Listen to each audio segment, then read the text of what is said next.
Les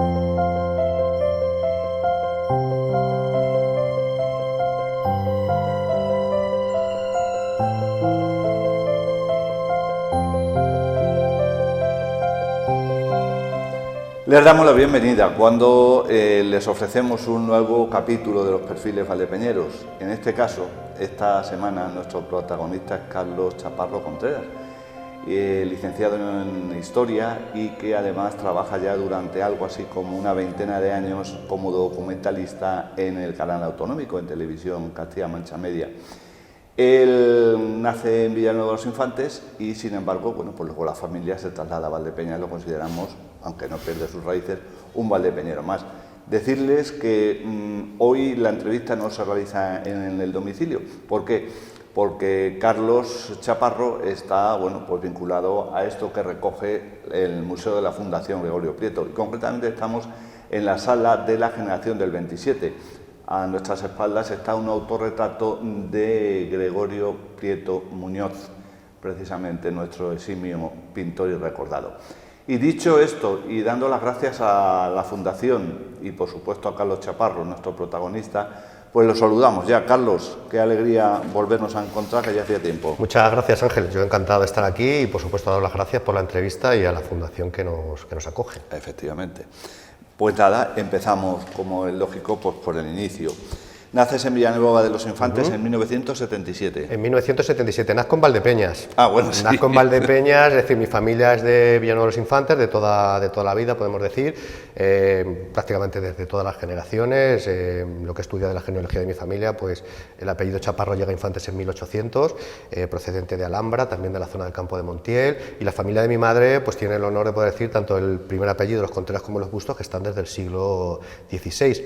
Lo que ocurre es que, bueno, pues como ocurría también en Valdepeñas, hasta los años 70 seguramente mucha gente nacía en los domicilios, sí. Allí en Villanueva de los Infantes era así, y a partir del año 73 creo que se inaugura lo que se llamaba entonces el ambulatorio médico, el hospital de ahora Gutiérrez Ortega, pues todo el Campo de Montiel, todos los nacidos en el Campo de Montiel, a partir de esa fecha ya nacemos en Valdepeñas, y de hecho aparece nuestro DNI nacidos en Valdepeñas. Luego ha querido la vida que yo me considere también valdepeñero, y bueno, pero sí sé de gente del Campo de Montiel que ha intentado modificar su fecha de nacimiento o su lugar de nacimiento. Su lugar. Exactamente, su lugar de nacimiento, simplemente, bueno, pues por vincular sus raíces en el DNI. O sea, que tu DNI figura nacido en Valdepeñas. Nacido en Valdepeñas el 9 de marzo del 77. Es que la verdad. Es la verdad, es la verdad. De todas formas, allí permanecéis un buen periodo de años. Los estudios escolares y de educación primaria, sí. Carlos, los realizas en Villanueva de los Infantes. Sí, los realizo en Villanueva de los Infantes. Primero lo hago en el colegio religioso, que se llamaba del Sagrado Corazón de Jesús. Era un colegio, digamos, concertado, como se dice ahora, y era muy común que los niños empezáramos lo que era la educación primaria en este colegio concertado de manos de las religiosas, y luego pasábamos a la educación primaria al colegio público. Creo recordar que en mi época el colegio, lo que ocurría que era femenino, sin embargo las monjas abrían un poco el abanico en la etapa, digamos, infantil.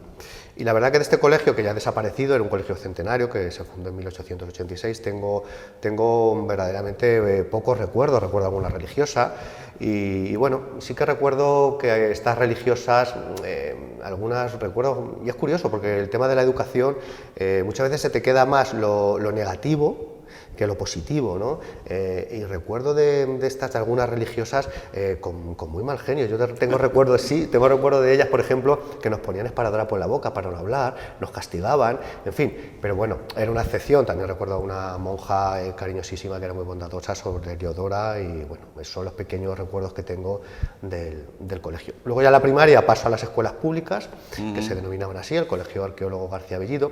Lo que ocurre es que en Villanueva de los Infantes el Colegio Arqueólogo tenía distintas ubicaciones a lo largo del pueblo. Entonces, lo que es primero y segundo de GB, el antiguo sistema de educación que existía, lo hago en unas escuelas que se llamaban, o se le conocían como los silos, que pertenecían al Colegio Arqueólogo García Bellido, y luego tercero lo paso a las escuelas de la Fuente Vieja.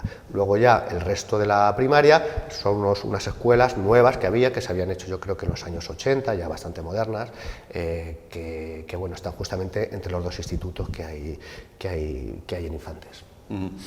Antes de terminar la EGB, la familia os trasladáis a Valdepeñas. Sí, ¿Qué lo motivó eso? Pues fíjate, te puedo decir, Ángel, que no hay ningún motivo. Yo creo, puede haberlos, pero no fue una decisión imperiosa. Yo creo que mi padre lo decidió porque, bueno, también un poco por nosotros, porque entonces existía mucha diferencia de lo que es el campo de Montiel a la zona de Valdepeñas en cuanto a servicios, claro, y en cuanto... sigue pasando, pero posiblemente ahora menos.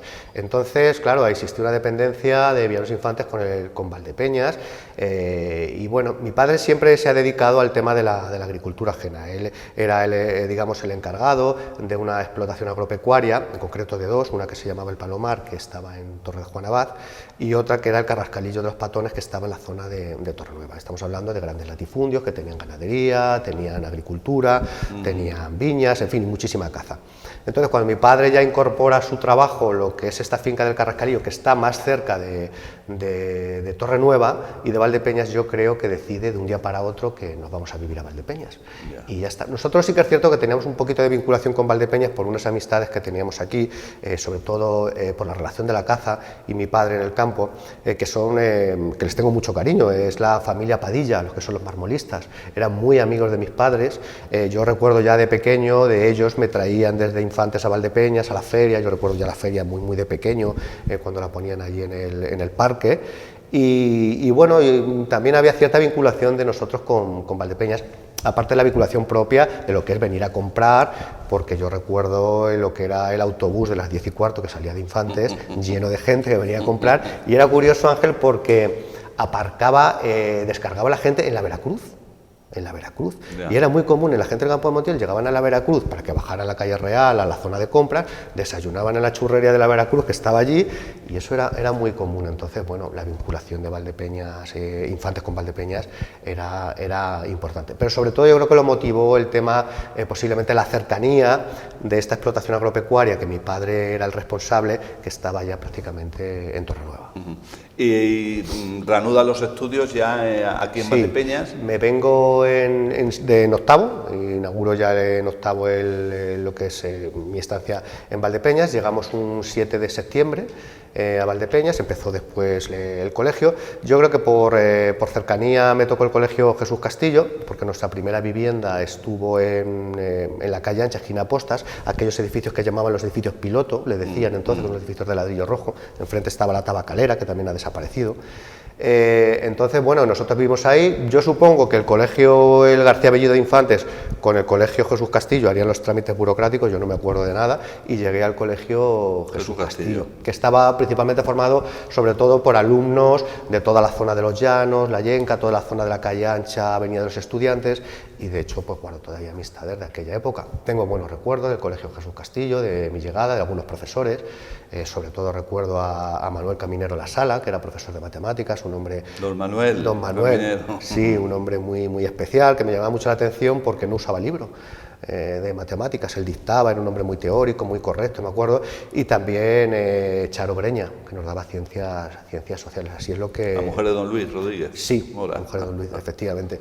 Y los primeros recuerdos que tengo de llegar a Valdepeñas en esa época son fundamentalmente recuerdos un poco casi románticos, porque me acuerdo que a mí cuando llegué Valdepeñas me parecía gigante. Yo creo que era un poco porque yo era un niño, obviamente, pero también por el desconocimiento que tenía.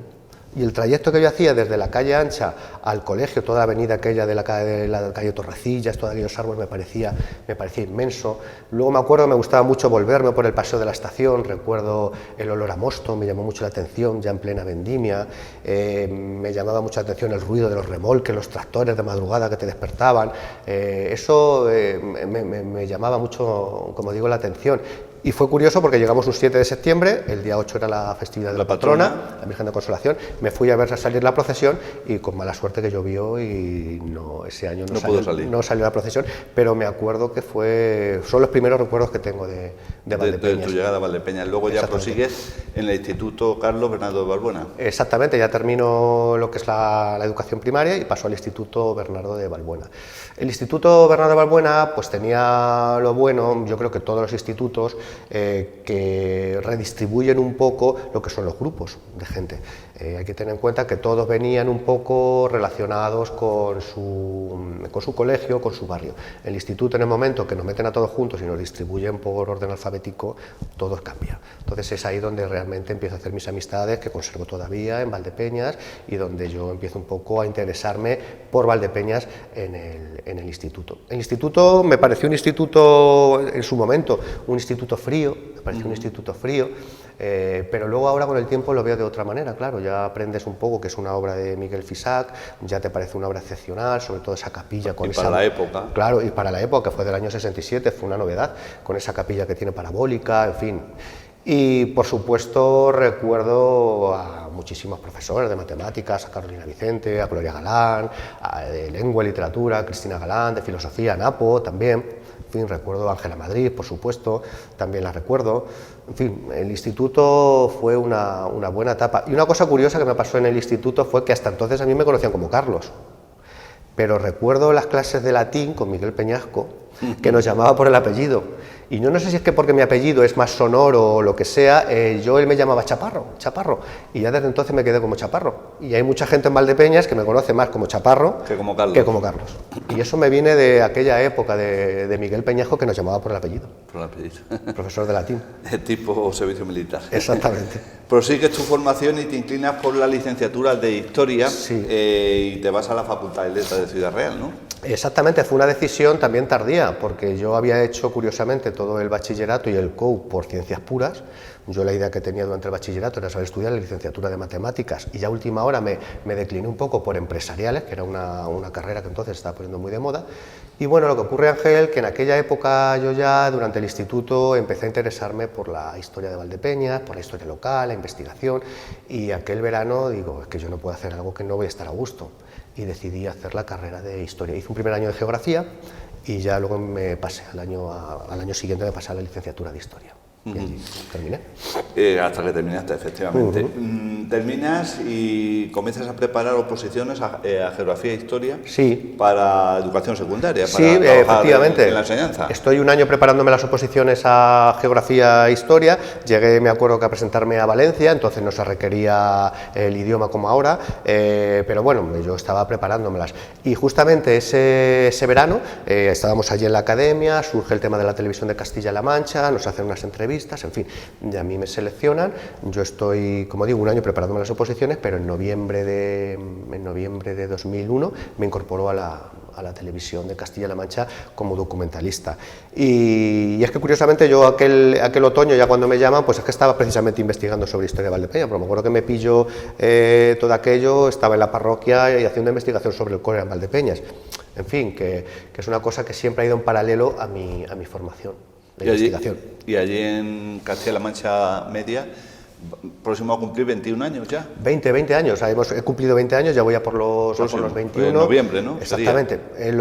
La documentación en las televisiones, bueno, como en todos los medios de comunicación, es el archivo de las televisiones o de otros medios de comunicación, porque muchas veces te preguntan y te dicen, ¿eres documentalista? ¿Trabajas como documentalista? ¿Haces documentales? No, podemos hacerlos, pero no, ese realmente es el archivo. Por lo tanto, la mayoría de la gente que estamos trabajando en los archivos de los medios de comunicación tenemos una formación, digamos, humanística. Y bueno, pues el trabajo que yo realizo allí es seleccionar imágenes, procesarlas, archivarlas y dar un servicio a los informativos de Castilla-La Mancha. ¿Qué ocurre? Pues que en paralelo lo que estamos creando es el archivo histórico audiovisual de Castilla-La Mancha. Claro. Yo muchas veces le digo a mis compañeros los redactores, en broma, les digo, mira, si alguna vez desapareciera la televisión de Castilla-La Mancha, como otros medios de comunicación han desaparecido, lo que queda es el archivo. Y vosotros lo sabéis bien. Sabéis que, bueno, habéis estado muchísimos años llevando Canfal y Jaraíd, pero realmente, ¿qué es lo que ha quedado ahora? Ha quedado las publicaciones y que se están digitalizando acertadamente para darle un servicio. Realmente lo que queda son los archivos. Es un archivo que ya tenemos 25 años de historia de Castilla-La Mancha, 21, perdón, pero sí que es cierto que tenemos cosas muy antiguas, porque yo tuve la suerte que, como entré muy pronto, me llevaron a Televisión Española, al centro territorial, para repicar, para copiar archivo histórico de Televisión Española. Entonces yo estuve 4 meses haciendo archivo. Entonces, por ejemplo, nos trajimos todas las imágenes que había sobre el Estatuto de Autonomía de Castilla-La Mancha, las primeras cortes que se celebraron, las primeras reuniones, en fin, que estamos celebrando ahora, por cierto, el 40 aniversario. Y en aquellas imágenes, en Televisión Española, salió una cosa muy curiosa que me llamó la atención, de ahí mi vinculación siempre con la historia de Valdepeñas. Apareció el famoso nodo de la fiesta del vino del año 58, que no se conocía, no lo conocíamos. Yo ya tenía amistad. Las carrozas y las reinas. Exactamente. El día de la patrona, que no sé si coincidió con la celebración de un día de la provincia, no lo recordaré muy bien, fue en el año 58. Nadie lo conocía. Y yo me acuerdo que hablé, que ya tenía amistad, por supuesto, con Javier Pérez, de la Casa de Cultura, con Charo, y digo, mira, ha aparecido esto, yo lo he visto, esto está, tenéis que llamar a la Filmoteca y esto hay que recuperarlo. Y luego, es cierto que nadie se acordaba, pero mis propios amigos, cuando les comenté el tema, hablaban en sus casas y decían, no, pues es que mi madre es una de las que sale en la carroza, si es que mi madre fue dama de honor, en fin. Y ya empezaron a recordar como ese nodo fue un boom en Valdepeñas, que lo ponían en cada película, aparte del nodo oficial, te ponían el nodo de las fiestas del vino porque la gente quería verse, claro. Y eso aparecía allí. Qué curioso.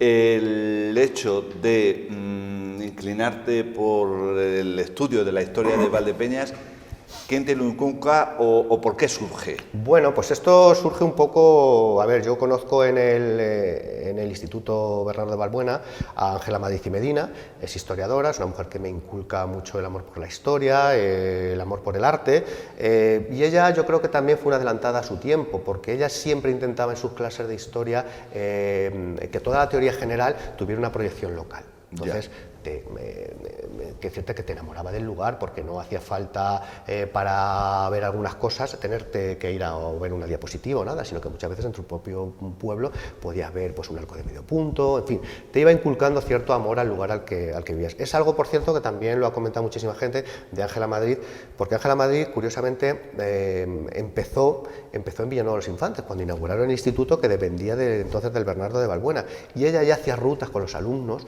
por el pueblo y les enseñaba, bueno, pues elementos artísticos, les enseñaba arte en las calles del pueblo. Entonces mucha gente también ha estudiado historia, porque lo he comentado con ella. Allí también descubro en el Instituto Bernardo de Balbuena una maravillosa biblioteca que tenían, donde había muchas obras locales. También en aquella época empiezo a interesarme mucho por el periodismo local, os descubro a vosotros, a Canfali, aquellos extras de Semana Santa, de feria... De la historia. Exactamente, donde escribía pues a Antonio Brotón, Francisco Fernández, Rafael Hurtado, todo aquello yo empiezo a leer, me interesa.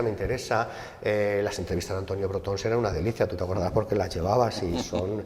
Tuve amistad con Antonio Brotón, por supuesto, el hombre me trató siempre muy bien. Y bueno, pues ya decido que tengo que estudiar historia y ya está. Y bueno, pues para ir concluyendo la primera parte, ahora vamos a pasar a una segunda, a ver si la doctora en historia, doña Ángela Madrid Medina, también se anima y es objeto de un perfil valdepeñero. Se lo merece, por supuesto, y nosotros estaríamos encantados.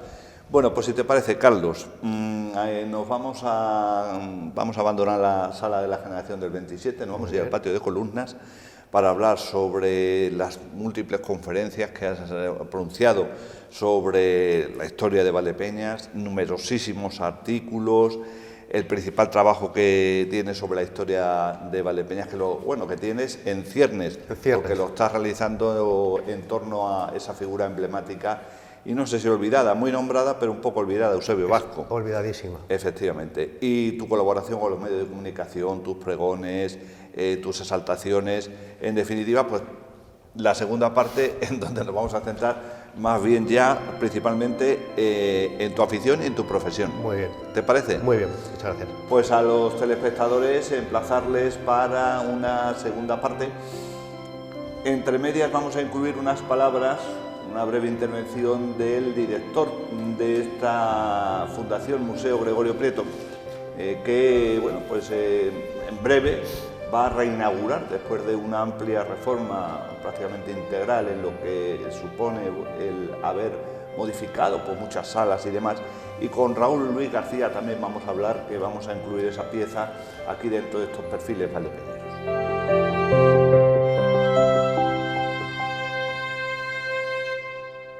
Estamos en el perfil valdepeñero que protagoniza esta semana Carlos Chaparro Contreras, pero vamos a ir intentando a lo largo de los próximos pues incluir también o una pequeña participación de alguna persona que en este caso va a ser el director de este museo, esta fundación Museo Gregorio Prieto que nos acoge.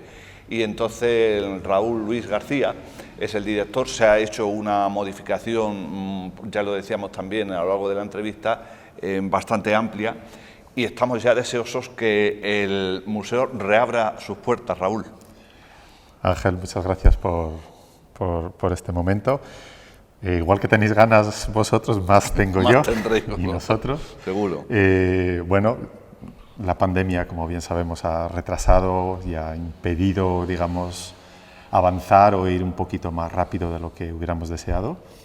Pero esperamos ya a lo largo de abril, no te puedo dar una fecha exacta, pero en torno a la Semana Santa, ya puede ser antes, ya puede ser después, poder abrir otra vez el museo con las reformas que hemos hecho, que a pesar de los 2 años no hemos tirado el edificio por dentro entero, sino bueno, hemos hecho las mejoras necesarias para que el edificio mantenga su estructura bien y su esencia, su esencia, y hemos cambiado pues algunas cosas que creíamos importantes para tener una nueva visión del museo y darle otro enfoque para, bueno, pues más atractivo quizá, ponerse, como bien dices tú, Raúl, en los tiempos actuales. Claro, el museo lleva abierto 30 años y bueno, pues creo que darle un cambio, ya veremos si es a mejor o no, ya nos lo dirán los visitantes, que esperemos tenerlos, nos dirán qué les parece. Y aunque has esbozado un poquito, Raúl Luis, pero principalmente, ¿qué se ha basado? ¿En reordenar, en reorganizar, en reestructurar?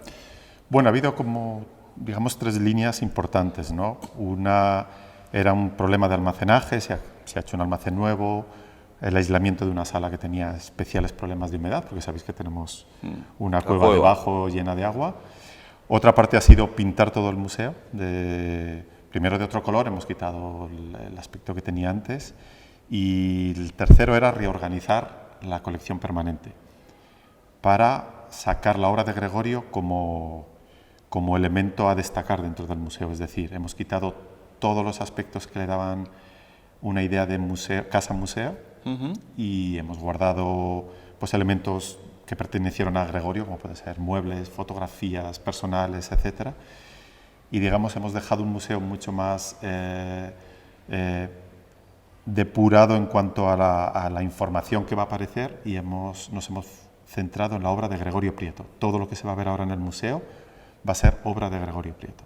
Hemos habilitado un espacio para todo el dibujo de Gregorio Prieto, que había quedado un poco marginado, para la fotografía, para todos sus collages, y luego hemos hecho una parte que ya es más cronológica, manteniendo un poco la idea que había antes de la evolución del propio Gregorio Prieto.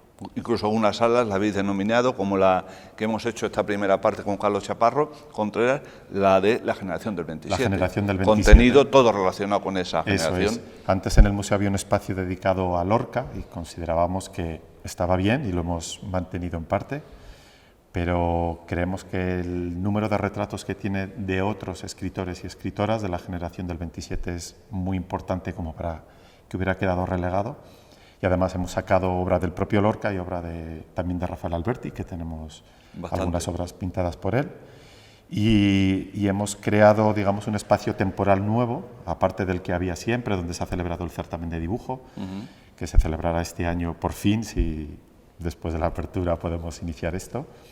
Y un espacio donde va a haber rotatoriamente, vamos a ir sacando obra de Gregorio Prieto que nunca había salido de los almacenes, buscando, bueno, pues encontraremos, digamos, el hilo conductor, las temáticas, para ir sacando, pues, de los casi 500 óleos que conserva el museo y de los 4.000 dibujos, pues ir moviendo toda esta colección para que se pueda ir viendo poco a poco toda la obra de Gregorio Prieto, que creo que merece la pena. Merece la pena ver la obra, ver incluso el museo, que también dice mucho, y merece la pena el haber venido aquí. Ahora vamos a proseguir con la entrevista de Carlos Chaparro Contreras. Raúl Luis García, director de este fenomenal museo de la Fundación Gregorio Prieto. Gracias por acogernos, gracias por las facilidades que nos habéis dado y estamos a vuestra entera disposición. Muchas gracias a vosotros.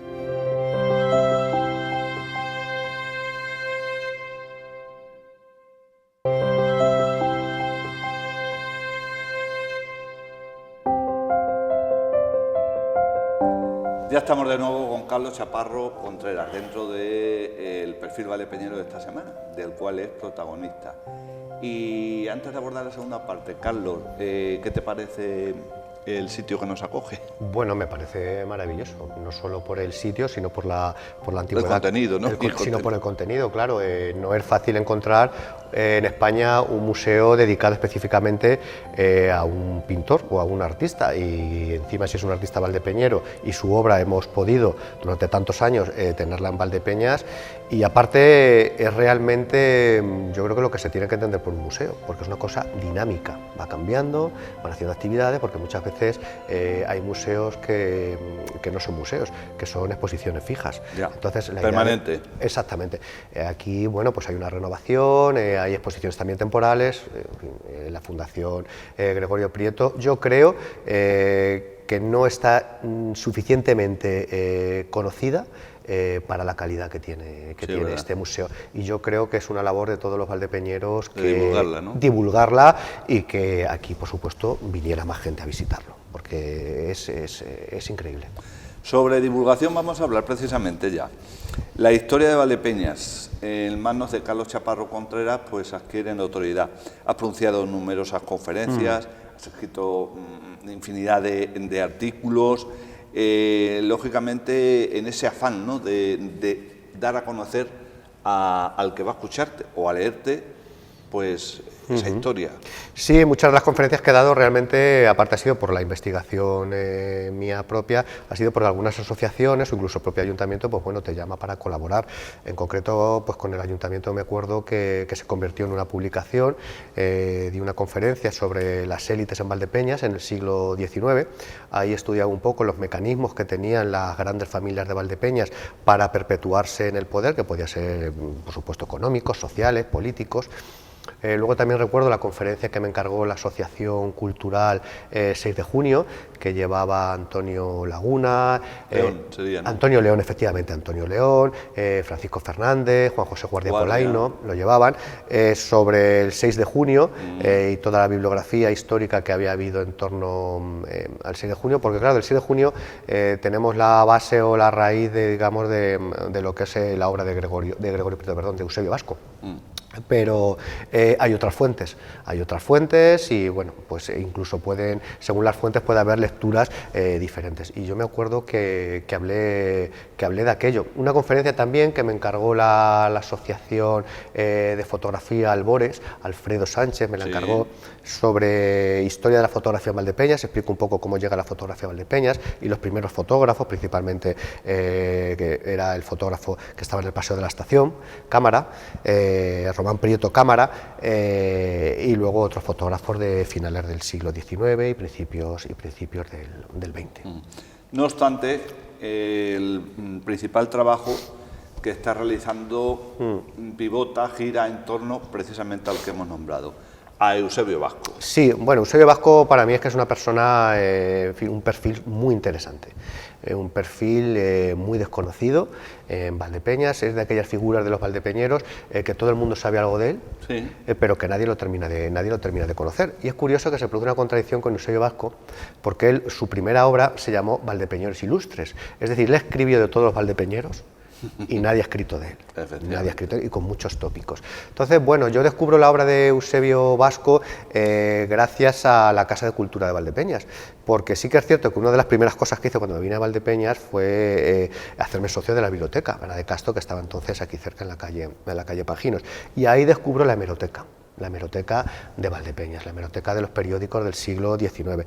Es cierto que yo tenía, digamos, cierto privilegio, pero yo creo que Charo, la directora de la biblioteca, me vio responsable y me dejaba pasar a la hemeroteca. Yo me iba con mi cuaderno de notas y me pasaba horas y horas allí. Entonces, claro, muchos de esos artículos yo descubro que estaban relacionados con la figura de Eusebio Vasco, y es que muchos periódicos los había fundado Eusebio Vasco o era colaborador. De hecho, es a él a quien le debemos que tengamos esa hemeroteca que posiblemente para una localidad como Valdepeñas es impresionante, y que se haya conservado es todavía más impresionante. Y que haya llegado hasta nuestros días, ¿no? Claro, fue él el que la conservó, porque fue un hombre muy asiduo de la cultura, fomentaba las artes y por supuesto su curiosidad era infinita, hasta el punto de que él, cualquier cosa que se publicaba en Valdepeñas, la acogía, la conservaba, se suscribía a todos los periódicos, fueran de la tendencia que fueran. Él era un hombre muy de derechas, pero él se suscribía a todos los periódicos simplemente por el afán de que se conservara ese papel, y gracias a él tenemos la hemeroteca de Valdepeñas. Si no, un gran cronista oficial de la época. Un gran cronista oficial, por supuesto, trató temas, sobre todo temas, digamos, religiosos o temas, digamos... sociales, ¿no? Sí, políticos. También. Sí, costumbrista también, porque tiene los famosos libros de los cantares populares, también muy conocidos, que es una obra conocida, pero no estudiada, porque aquí Eusebio, yo creo que lo que falló un poco en los cantares populares es que no puso la fuente de donde procedían muchos de los cantares. Sabemos por testimonios orales que él, pues bueno, desde los manijeros a la gente que trabajaba de labor, se metía en las bodas de los pueblos, las bodas populares, donde él iba anotando cantares y cosas. Pero claro, ahora a muchos historiadores, pues claro, al no poner la fuente, pero en sí ya Eusebio Vasco se ha convertido en una fuente. Y es que fue un hombre que, bueno, es que claro, tiene tantas facetas, porque fue socio fundador de la PANI, que resolvió un problema que había en Valdepeñas con el pan. Hubo motines en Valdepeñas a finales del siglo XIX con el pan, y él resuelve de tal manera que se crea una panificadora y se hace un pan, digamos, industrial, que abarata el precio del pan. Fue fundador de la vitivinícola. Ya en sus propias bodegas, que estaba en la calle Buen Suceso, él defiende que Valdepeñas tenía que tener una marca registrada, o sea, es el precursor de la denominación de origen. Decía a los valdepeñeros que no se engañen, que no vendan caldos que no sean valdepeñeros de esta calidad. En fin, fundador de periódicos. Y también el fomento, a mí me llama mucho la atención, una familia muy culta, la familia Vasco, el fomento de los artistas. Y me gustaría traer a colación un hecho, porque justamente ahora en septiembre se van a cumplir 100 años de la primera exposición de Gregorio Prieto en Valdepeñas, que la trae Eusebio Vasco, que estaba en el ayuntamiento de concejal, era el concejal de la Comisión de Cultura, y él presenta a Gregorio Prieto a los valdepeñeros en una exposición de septiembre de 1922 que se celebró en el Salón de Plenos del Ayuntamiento de Valdepeñas. Así que yo creo que, bueno, la figura de Gregorio Prieto, Eusebio Vasco está relacionada, y más si estamos aquí en el museo y que cumplimos en septiembre un centenario de esa exposición. De Eusebio Vasco podíamos hablar muchísimo, largo y tendido, y luego de su faceta religiosa también, porque estuvo muy vinculado a cofradías. Y que decir que fue quien rescató a la Virgen de Consolación de aquella, estaba destrozada, mutilada en una bodega del Paseo de la Estación. Él se interesa, la recupera porque también el hombre se jugó un poco, yo creo que en aquella época, un poco la vida, porque ellos, la familia de los Vasco, tenían amistad con Félix Torres, principalmente porque Félix Torres había trabajado en la casa de los Vasco y tenía muy buen recuerdo de esta familia. Según dicen, eran unos buenos patronos, incluso le habían dado educación en los maristas. Entonces él eso no lo olvidó nunca.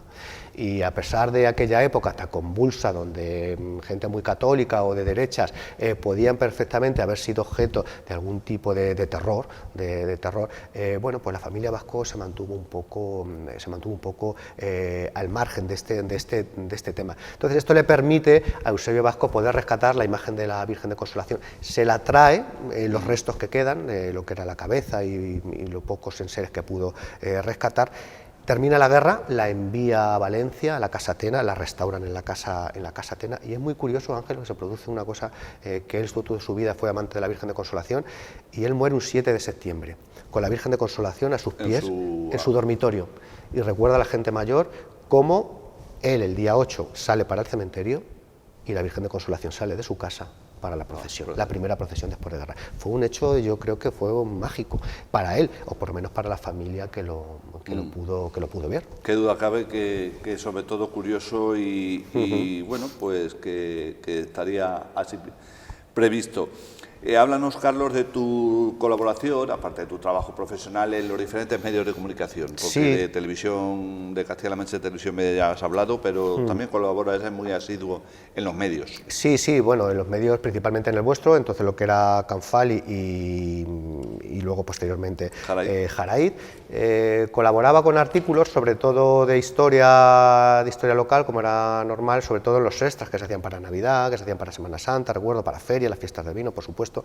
Pero luego llegó, no sé si te acordarás, en los años 90 hicimos unos extras, unos suplementos que se llamaban de Historia de Valdepeñas, que hicimos 10. Bueno, hicimos porque yo colaboraba, pero colaboró luego última hora, colaboró todo el... Yo tengo la colección completa. La tienes, yo también la tengo. Muy curiosa. Y dedicamos uno, curiosamente, también creo que fue, sí, en el año 97, el centenario del nacimiento de Gregorio Prieto. Muy también amplio. Muy amplio.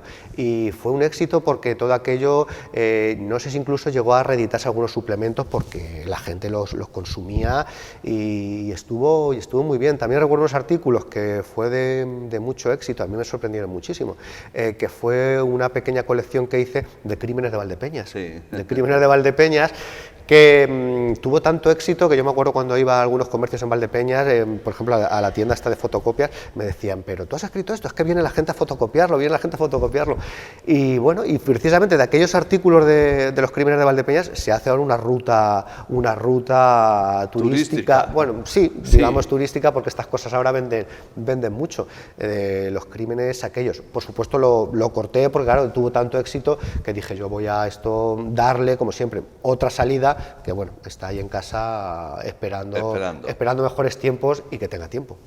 Efectivamente. Eso es. Has pregonado las fiestas de venta de Cárdenas, has sido saltador del vino nuevo y anochecer poético que organiza Trascacho su 45 edición. Eso es. También te has prodigado como pregonero de las Cruces de Mayo, en fin, que exactamente. Tocan muchos temas. Sí, toco temas, bueno, donde me llaman, Ángel, donde me llaman y donde creo que puedo aportar algo. También algunas veces me han llamado de algunas cosas y si no tengo nada que aportar, digo, mira, aquí no hay nada, no aporto. Sí, lo de venta de Cárdenas fue un encargo que me hizo Antonio Sánchez Ruiz, que estuvo vinculado también a la fundación.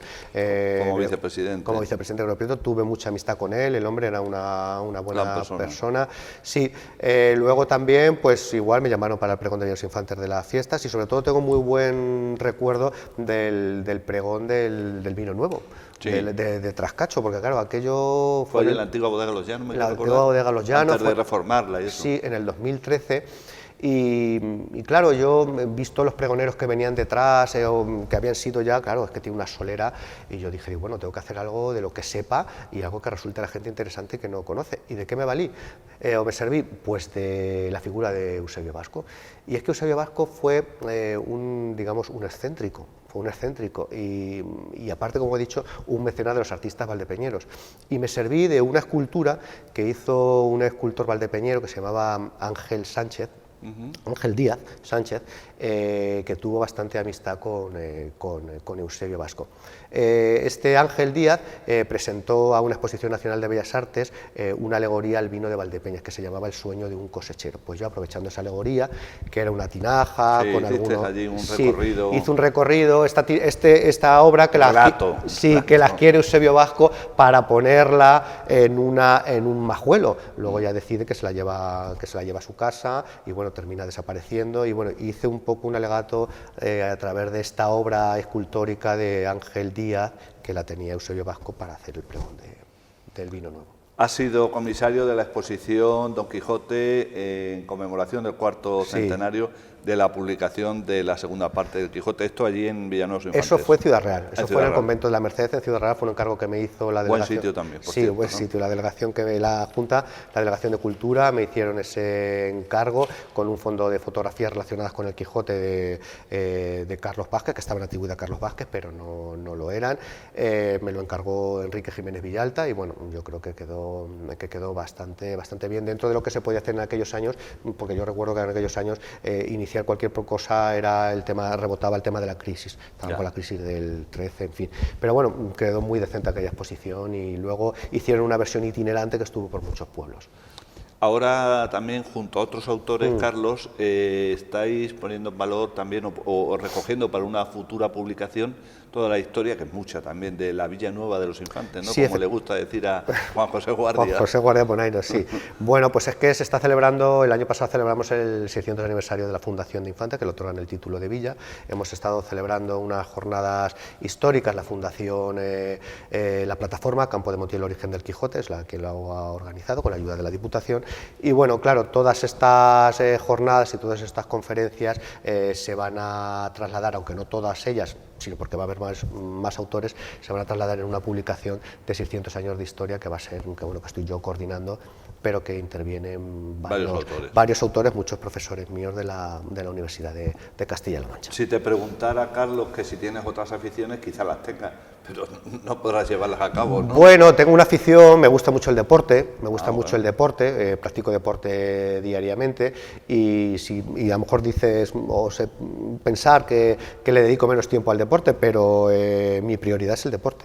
Me gusta porque me ayuda mucho, me gusta, y luego por supuesto la investigación histórica y escribir sobre historia de Valdepeñas y sobre Villanueva de los Infantes. Quiero, y es que es así, porque quiero en cuanto termine la publicación, que tiene que ser este año, del libro que va a publicar la Biblioteca de Autores Manchegos sobre Infantes, de meterme ya de lleno con Eusebio Vasco, porque hay gente que me está diciendo, bueno, ¿cuándo lo vas a acabar? ¿Cuándo lo vas a acabar? Y tal, y bueno, yo tengo ahí todo el material, tuve la buena oportunidad también de entrevistar a gente que lo conoció, recuerdo a Juan Vasco, que era sobrino nieto suyo, la familia me aportó muchísimas cosas, su mujer, Juan y Calero, en fin, fui previsor en ese sentido, Ángel, porque pude entrevistar a gente que lo conoció. Claro. Entonces, claro, eso es muy importante. Claro, yo sabía que a lo mejor en aquel momento no podía cometer la obra porque estaba en otras cosas. Bueno, pero ahí está. Exactamente, estaba con el libro de historia de la fotografía del Campo de Montiel, pero digo, tengo que hablar con gente que lo conoció en vida en sus últimos momentos y que te relatan buenos hechos tan llamativos como el de la Virgen de Consolación y que estuviera allí en su dormitorio. Efectivamente. En fin, pero bueno, ese material está ahí y como digo, quiero terminar esto de Infantes y ponerme con lo de Eusebio Vasco y porque creo que va a ser una obra que va a interesar a los valdepeñeros. ¿Y cómo ves, Carlos, el Valdepeñas en la actualidad? Yo Valdepeñas te digo que la veo muy bien, Yo creo que ha tenido un resurgir. Por lo menos yo recuerdo cuando estudiaba la carrera que sí que hubo una tendencia de muchos incluso valdepeñeros o gente de alrededor que nos focalizamos en Ciudad Real en cuanto a compras, pero yo observo desde hace unos años, por lo menos 10, 15 años, que Valdepeñas vuelve a resurgir y se vuelve a convertir en capital de una comarca muy extensa, su propia comarca, el Campo de Montiel, también la Solana, en fin. Entonces, claro, de otra manera no podemos entender que la población siga subiendo y no podemos entender la proliferación de comercios, de tiendas, de firmas, digamos, nacionales que establecen aquí sus franquicias. Eso es porque hay un movimiento en Valdepeñas. Antes no existía, de hecho, yo recuerdo que en Valdepeñas, así en los años 90, lo que se producían eran cierres. Acuérdate que cerraron Galerías Palacio, que cerraron Galerías Preciados. Hubo una etapa, o por lo menos yo la sensación, donde Valdepeñas incluso faltaba comercio y tenías que irte a Ciudad Real. Sí. Pero ahora, en cambio, yo cada vez que vengo veo una tienda nueva, tienda de ropa... Sí, además de las primeras marcas. Y primeras marcas. Entonces, digo, bueno, esto es porque Valdepeñas está recuperando esa cabecera de comarca que yo recuerdo que yo viví cuando era joven y que te recordaba anecdóticamente cuando ese autobús de las 10:15 llegaba y paraba en la Veracruz y paraba en la Veracruz y descargaba a toda la gente del Campo de Montiel para el comercio. Y se nota muchísima vida. Valdepeñas es una ciudad muy dinámica, muy acogedora, y yo, bueno, la verdad es que tengo desde luego muchas amistades en Villanueva de los Infantes, pero yo me considero valdepeñero y yo a muchos amigos se lo digo por WhatsApp y cuando llego a Valdepeñas digo, es que me encanta Valdepeñas, es que me encanta Valdepeñas, es cierto, me encanta. Y mi familia, la decisión de venirnos a vivir a Valdepeñas, que ya está muy lejana, la decisión que no la tenemos presente, es que nos consideramos ya de Valdepeñas, claro. Yo ya, porque ahora he recordado y me tengo que poner a recordar, Ángel, pero ya es una cosa que no nos hemos arrepentido nunca, y yo la volvería a hacer. Creo que no sería el mismo si no me hubiera venido a Valdepeñas. Pues muy posiblemente. Sería distinto, qué duda cabe. Valdepeñas brinda alegría. Sí. Carlos Chaparro Contreras, muchísimas gracias por haber compartido con nosotros. Yo creo que ha sido muy ameno, muy interesante. Un hombre que atesora una gran calidad humana, además de intelectual y que hoy ha sido, esta semana, vamos, está siendo el protagonista dentro de estos perfiles valdepeñeros. Si quieres añadir algo más. Nada, daros las gracias a vosotros, por supuesto a la Fundación, a Televaldepeñas, a ti y a Julián, en fin, que sabéis que estoy aquí y lo que necesitéis. Muchas gracias. Pues a tu disposición quedamos, Carlos. Muchas gracias. Bueno, pues esta es la entrevista que hemos mantenido principalmente con nuestros protagonistas y que también hemos incluido una parte del director actual de esta fundación que nos ha acogido. Muchísimas gracias por la amable atención prestada.